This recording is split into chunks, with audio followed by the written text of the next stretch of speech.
क्या आपने कभी सुना है कोई गाय जो दूध देती हो और वह अपना दूध अपने बछड़े को न पिलाकर किसी शिवलिंग पर चढ़ाती हो? क्या ऐसा मुमकिन है? तो हम आपको बता दें कि यह एक सत्य घटना है जो कि एक छोटे से गांव की घटित है और इस बात के बहुत से प्रमाण हैं जो कि यह दर्शाते हैं कि यह बात काफी हद तक सत्य है। तो शुरुआत करते हैं इस कहानी की। तो यह कहानी शुरू होती है मध्य प्रदेश के निवाड़ी जिले से, जो कि शक्ति भैरव गाँव की घटित है। लोगों का मानना है कि यह घटना आज से लगभग 400 से 500 साल पुरानी है। शक्ति भैरव गाँव में एक बाढ़ई था जिसकी एक गाय थी और वह गर्भवती थी। कुछ दिन पश्चात गाय ने बछड़े को जन्म दिया। जन्म देने के उपरांत बाढ़ई गाय का दूध निकालने गया तो गाय ने दूध नहीं दिया। हर बार की तरह बाढ़ई गाय का दूध निकालने जाता है मगर गाय दूध नहीं देती। बाढ़ई हैरान था कि गाय दूध क्यों नहीं दे रही। इस बात की पुष्टि करने के लिए बाढ़ई एक दिन गाय का पीछा करता है और वह जो देखता है उसे देखने के पश्चात वह आश्चर्यचकित हो जाता है। वह देखता है कि उसकी गाय एक पिंडी पर अपना सारा दूध चढ़ा रही है। यह दृश्य देखने के उपरांत बाढ़ई गुस्से से आग बबूला हो जाता है। बाढ़ई के पास एक कुल्हाड़ी होती है। वह उस कुल्हाड़ी से गाय पर प्रहार करने का प्रयास करता है, परंतु शिव जी की कृपा से कुल्हाड़ी गाय पर न लगकर पत्थर की पिंडी पर लग जाती है और हड़बड़ी में गाय का एक पर शिवलिंग पर लग जाता है। इस दृश्य का प्रमाण आज भी उस शिव जी की पिंडी पर मौजूद है जो कुल्हाड़ी पिंडी पर जा लगी थी और गाय का एक पर जो पिंडी पर जा लगा था। दोनों चिन्ह आज भी उस शिव जी की पिंडी पर मौजूद है। और सबसे ज्यादा आश्चर्यचकित करने वाली बात तो यह है कि जब कुल्हाड़ी शिव जी की पिंडी पर लगी थी तब उस जगह पर एक घाव बन गया था और वहाँ से मवाद निकलना शुरू हो गया था।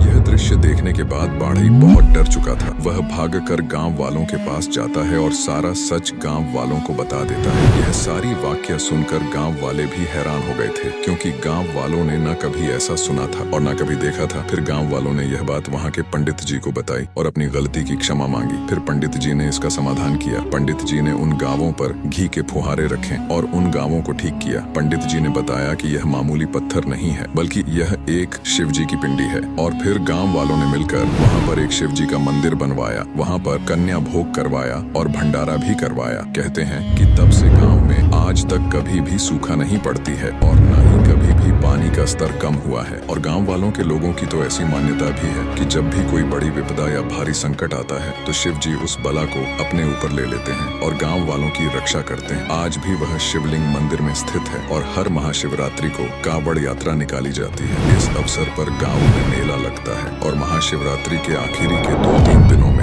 वहाँ पर महाभंडारा भी कराया जाता है। महाभंडारे में आसपास के से भी ज्यादा गांव को भंडारे में सम्मिलित होने के लिए आमंत्रण दिया जाता है। उन दिनों किसी भी घर में चूल्हा नहीं जलता है। सब परिवार महाभंडारे में सम्मिलित होते हैं और भोग करते हैं। कहते हैं कि तब से वह शिव जी की पिंडी का आकार बढ़ता जा रहा है। गांव वालों का मानना है कि शिव जी उनकी हर परिस्थिति उनका साथ देते हैं और उनकी बड़ी से बड़ी विपदा को टाल देते हैं। भोलेनाथ जी अपने सभी भक्तों पर असीम कृपा बनाए रखते हैं। हर साल अच्छी और सुंदर फसल लहलहाती है, जलधारा हमेशा बनी रहती है और सभी जीव जंतु प्राणी सुखी से रहते हैं। तो बोलिए शंकर भगवान की जय। हर हर महादेव। शिव शंभू। जय भोलेनाथ।